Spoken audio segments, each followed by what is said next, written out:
spolok, vítajte naspäť v 7 Days to Die. Ako vidíte, nachádzam sa v malebnej jaskyni, ktorú som si sám vyčutal a snažím sa v nej načutať kameň. Úplne ako upravili krásne tú grafiku, ale tým, že odstránili ten klasický kockový systém, kopať jaskyne je tu mierne, no tu chcem momentálne.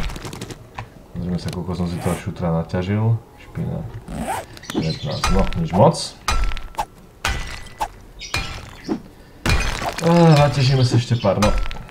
Po priťažení moje posledné zážitky, je to dneska deň 7, konkrétne blíži sa poludne. Chatičku mám čiastočne mierne ľahce, ako ste videli, myslím, že v poslednej epizóde rozšírenú. Zažil som tu malé dobrodružstvo pri rabovaní jednoho malého mestečka, kde klasika, proste vyberám police, hľadám potraviny a podobné užitočné veci. Kde tu zrazu počujem, ako si priveľa stonov, ako keby bolo veľa zombíkov okolo, tak vykúknem von. Ak sa nemýlim, no nepočítal som ich presne po jednom, ale bolo tam približne asi 30 zombíkov. Čiže... nálet? Jo. No, toto je... poď von. Kde je? Áno, a presne tieto nálety ma minulé docela vyviedli z miery, pretože okrem toho prvého malého krásneho náletu, čo sme mali na začiatku, tak odtedy som nezažil... nezažil jediný poriadny nálet. Naposledy mi popadali všetky do radiačnej zóny, kam sa ani ísť nedá, a teraz... Ono sú vždy tie balíky sú oveľa ďalej, než sa na prvý pohľad zdá. Ale tento raz sa ich pokúsim nejako získať, pretože už minulé tam popadalo veľa zaujímavých vecí. Od receptov po kadečo možné. A beží za mnou Dunčo, takže nebudem niečo teraz. No, poď, áno! Será, že sme blízko. Será, že sme veľmi blízko. Áno, sme blízko. Kde ešte potom... Tým, že všetko popadalo v rámci cesty, čo nie je úplne najhoršie. Ten už za mnou... Dobre, ten už za mnou nebeží.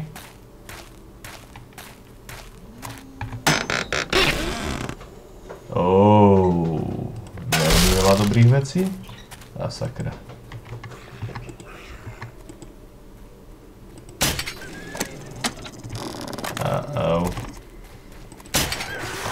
Dobre. Ideme skúsiť nájsť zvyšné krabice zásob. Mohlo by to byť zaujímavé, ale hlavne dobre nebezpečné.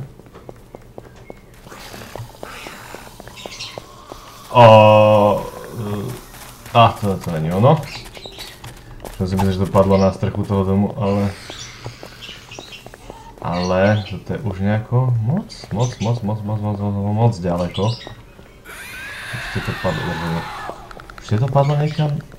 Robíš si srandu, tam je. No, toto bude veľmi zaujímavé. Na strechu baráku. No, náhodiakom sa v tejto hre určite nevyhneme. Nejako sa nám začala hra mierne sekať. Kde je ten prekliatý rebrík hore? Tu je náš milovaný rebrík. Najprv preklínaný, potom zbožňovaný. Čo to zase? Aha, tu sú stena, som si ju nevšimol. No. Hlavne čo si všímam, jedla z týchto krabic veľa padá, mám pocit, že keď skočím, tak si zlomím nohu. Oj! Letnustí. Dobre, židem. Aj bysťu na doline. Dobre, všetko sme zvládli. Sekundárnu krabicu sme našli. Áno, toto je jedna zo zaujímavých aspektov v poslednej dobe, čo stretávam. Emigrujúca horda zombíkov, proste. Toto je tých nejakých 20 zombíkov. Poviem som si myslel, že sa mi objavujú keby pri dome, ale mám pocit, že oni sa hlavne objavujú pri tých náletoch. A keď nie pri náletoch, tak proste pochodujú a dajú sa nájsť hocikde. Len tam vidím, že už máme tretiu našu bedňu. Ešte ešte čiastočne sa aj zjavil padák, nevadí.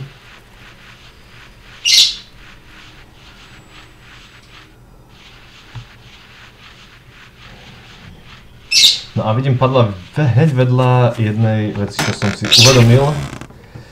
Už som vám myslím, že v prvej epizóde povedal malú poznámku, čo sa týkalo týchto zvláštnych kameňov, že som ich doteraz nevidel. Tak som si povedal raz zo srandy, že ich skúsim vyťažiť, no. A prípada mi, že autori sem dali preto, aby ste tým, že ako som vám ukázal, ako to vyzerá, keď rozkopávate zem a je tam dosť ťažká orientácia, že čo ste vyťažili a čo nie. Tak autori použili tieto šutry. Sice z nich, čo je prekvapivé, nepadá z nich kameň. To, čo z nich padá, sú väčšinou rudy, čo nachádzate v podzemí, ako tento potásium nitrat, či čo to je nápuštný prach, uhlie a železné fragmenty. Ide o, povedal by som, že docela praktickú vec. Pretože, áno, tým pádom si ušetríte cesty do podzemia, i keď ako čo sa železa napríklad týka, tak ako to je niečo strašné. Pretože potrebujete na jeden železný ingot asi 10 týchto fragmentov. A zase až tak často z týchto rúd nepadajú fragmenty. Čiže toľko k tomu.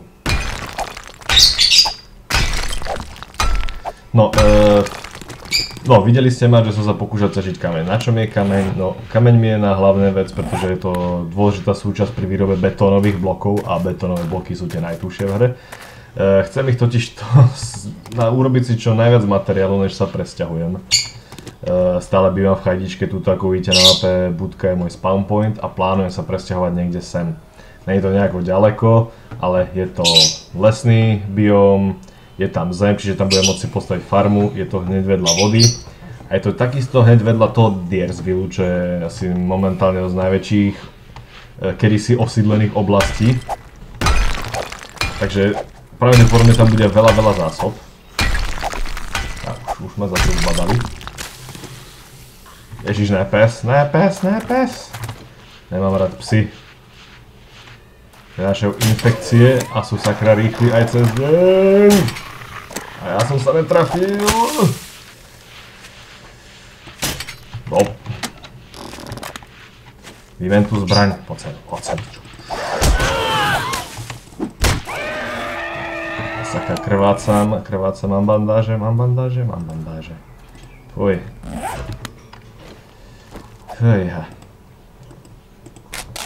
Jedna z vecí, čo som si uvedomil, že nielen, že je tu krvácenie, takže vám môže veľmi rýchlo klesnúť váš život na nulu, čo nie je veľmi bezpečné. A za druhé som si všimol, že sa mi to práve zatiaľ iba u psov, že prenášajú infekciu. V podstate ako z prvých fázach nie je nič nejaká vážna, v podstate máte tu len taký malý debuffík a to je všetko, že uberávam to vraj jedno HPčko za neviem akú už dobu presne, ale v rámci vašej prirodzenej regenerácie to takmer ani neuvidíte. Mal som zatiaľ štádium 2.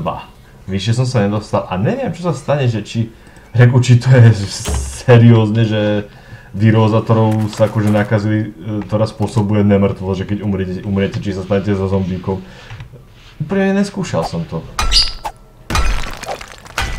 Odstrániť sa to dá nejakým dezinfikantom či čo to, alebo prípadne zmizne to samé časom, tak predpokladám, že to není samotný nemrtvácky vírus, ale skôr proste len infekcia, že vás nakazila nejaká chodiaca mŕtvola plná bacilov. A tak, no. Kde sa nachádzam? Tu sa nachádzam, výborne. Jedna z vecí, čo som chcel spraviť, zobral som si sekeru, samozrejme, že som si sekeru nezobral. Bo už mi pomaly, ale isto dochádza drevo. A keďže už konečne sa mi podarilo vyrobiť si svoje prvé železné ingoty, tak už konečne mám taký prísun k základným nástrojom. Hoc, čo som dosť nemilo prekvapený, vyrobiť strelné zbranie sa mi zatiaľ nepodarilo, okrem kuše a už aj do témy pomaly, ale isto dochádza munícia. Pretože som príliš lenivý a hľadať kamienky, ktoré potrebujem. No.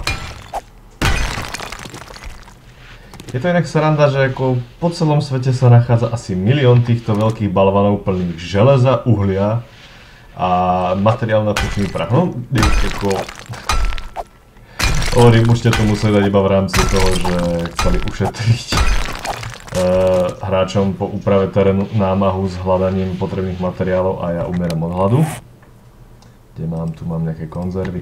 No, toto mi prišlo akurát hod. Sice som bol nedávno vyrábovať, ako som spomínal, tú jednu dedinku, takže ako jedla mám zatiaľ dosť, ale ako ďalšie jedlo navyše, keďže zatiaľ sa nekazí, ako uvidíme neskôr v hrách, čo sa bude diať. Keďže vidíte, našiel som tam skazený chleba, neviem reku, že či keď si ten chleba vyrobím, či sa mi proste musí môcť jesť čo najrýchlejšie, inak mi zhnie.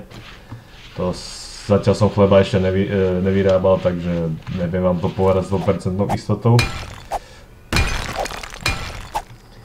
Ako vidím, pomaly sa nám zvečerilo, tak vyťažím ešte niekoľko kameňov. A než ukončíme epizódu, ukážem vám ešte, hlavne pre tých, ktorí to nevedia, ako sa vlastne vyrábajú železné ingoty. Toto si vezmeme z toho, bude scrap metal. Máme tak ešte jeden, dva, spadali. Dva kamene. A ešte aj tieto maličké kameníky. Jo, a pokiaľ si pamätáte moju prvú epizódu, kde som bol údajne zavraždený kameňom, po prehliadnutí toho videa znova som si uvedomil, že, že to nebol bug. Že v skutočnosti trafil ma predtým zombík a ja som krvácal. Až počas pozerania tohto videa som si všimol, že mi životy klesli na nulu a zrovna mi klesli na absolútnu nulu v ten moment, kedy som zrovna chytil ten kameň. Takže to vyzeralo, že som sa dotkol kameňa a kameň ma zabil. Čiže nebol to bug, nie sú tu kamene nebezpečné. Nebezpečné je len to, že som netušil ešte v tom čase, že sú tu efekty ako krvácanie, nákaza a podobne. Upravili to docela, no sú to prekvapenia, ako o to je tá hra zaujímavejšia, keď není človek niečo múdry, ale objavuje vždy nové a nové veci. Dobre. Jeden z zaujímavých aspektov, čo ešte pridávali, bolo, že mal by tu byť respawn lootu, takže vraj každých 7 dní. No som tu 7 deň, toto som evidentne už všetko vyberal a neobjavilo sa tam absolútne nič nové. Dobre, zoberieme ešte túto rudu.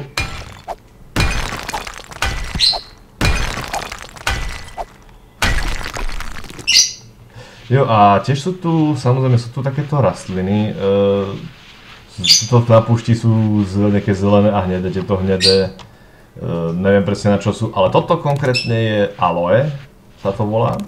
A pokiaľ to má niečo spoločné s aloe vera, ktorú asi všetci dôverne poznáme, je to liečivá rastlina. Sice, aby mala samotný liečivý efekt, potrebuje byť skombinovaná s prázdnym pohárom, čo vám pomôže vytvoriť gel, čo neviem, či není skôr bug ako skutočný efekt hry. Pretože mi príde, že ako aby ste urobili gel z rastliny a prázdneho pohára. Ešte ikonu to má samotného čisto len gelu, nemá to nejaký, že by to bolo gel vo fľaši. Či to skôr nemali pôvodne v pláne v kombinácii skôr s vodou. Pierka nepotrebujem, pierok mám dosť. A tu je moja chajdička, výborne. Bereme ešte pár aloe rastliniek. Nie je to nejaký úplne 100% liečivý prostriedok, ale ako rozhodne lepší. To čo sa týka toho je to ďalšie plus, áno tu vidíte, že mám bodláky ešte okolo, pár už bolo aj použitých. Čo ďalšie plus, prečo bývať na začiatku v púšti. Jo, a keď som vnútri, bože, tuto pri slnečeku ukážem vám aj svoj prvý pokus o vytvorenie bane.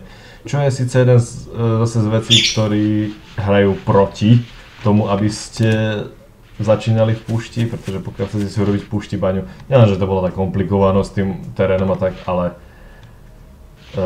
ak si všimnete, do takejto hĺbky som sa prekopal a nenašiel som ani jediný kameň. Všetko, čo toto vidíte, ono to vyzerá kamenisto, ale v skutočnosti je to len sandstone a to je len nejaký trošku tuhší piesok. Žiadna ruda, žiadny kameň, čiže proste ako smola. Čo vám poviem. Čiže proste púšť, síce super zásoby dreva na začiatku, liečivé rastliny, ale čo sa týka nerastov, Okrem týchto kameňov, čo ste videli, ako som ťažil, nič moc. Ono je u týchto kameňov je v podstate len škoda to, že nepadajú z nich normálne, že normálny stone. Proste čisto len, čo inak je vtipné, že z toho vypadáva uhlie, železo a všetko možné. A tak, no čo na tom. No. Teraz si ukážem, ako funguje zlievanie rúd. Aha. Jedna z vecí, čo potrebujete, sú tieto moldy. Tie sa vyrábajú z kleja, čo je tiež taká sranda, ktorú nájsť voľne v prírode dosť komplikované. Našiel som na klej ešte jediný zaujímavý recept, čo je, že keď urobíte z kukuričnej múky a vody sa dá urobiť klej, čo mi príde také divné, ale priznám sa, je to ďaleko lepšie, než prekopávať celú mapu kvôli jednej kocke kleju. Čiže tak. No, z toho si vyrobíte podľa toho, čo potrebujete. To napríklad na výrobu pohárov, aby som mohol skladovať vodu. A toto konkrétne na železné ingoty. Takže otvoríte si Forge, tam je priestor na mold, tam si vložíte ten mold, aký potrebujete, tu vám to dá, že aký výsledný produkt z toho bude. Potrebujete tiež keby tú rudu tam dať. Mám tu ešte nejakú? Nemám tu ešte nejakú. No 35, z toho mi to spraví asi tak 3 ingoty, čo príde fakt smiešne. Dobre, a druhá vec je ďalšie, potrebujete palivo. Tam sa dá kadečo, buď drevo, alebo ako uhlie, typujem, že uhlie asi vydrží ďaleko dlhšie. No, a už nám to pracuje. Tu vidíte celkovo progres, koľko trvá, než sa vyrobí jedna sranda. A tak, pozerám, že popadalo mi kopu týchto keystoneov. Presne čo tie keystony ešte sú, mám ešte jeden niekde schovaný. Čo sú, priznám sa, nemám šajnu. Toto tiež neviem, priznám sa, na čo sú tieto divné drôtené kocky, ale ako keď nič nie, tak sa to rozloží na scrap metal, zo scrap metalu si spravte ďalší iron, čo nie je nikdy na škodu. Vidím, že som našiel aj odstreľovaciu pušku, čo je zatiaľ na nič, či k tomu rozbitu, ale tak... A dokonca mám dve, tak výborne jednu rozložíme. A to bol zombie, mi sa zdalo, že som počul zase lietadlo, že na nás ide. No, to je zatiaľ všetko. Na budúce by sa nám v pláne ukázal, ako funguje varenie. Priznám sa, nemám zatiaľ moc čo variť, mám akurát vodu a vajíčka. Technicky to v podstate bude treba, až keď ulovíte nejakú zver. Môžeme si dať v ďalšej epizóde prípadne pokus loviť niečo. No, loviť je tu... V púšti behajú len zajace, ktoré dosť plývajú s prostredím. V lesoch už by mali byť zajace, jelene a dokonca na pláňovitom biome by mali byť dokonca aj prasata. Takže to je trošku, by som povedal, že asi opačný koniec mapy, takže... No, však môžeme si to schválne. No, tie prasata sú niekde tuto, čiže áno, je to trošku štreka. Ale tak... Keď už budem niekde tuto bývať, tak už to pôjde. Dobre, to je na túto epizódu zatiaľ všetko. Uvidíme sa neskôr.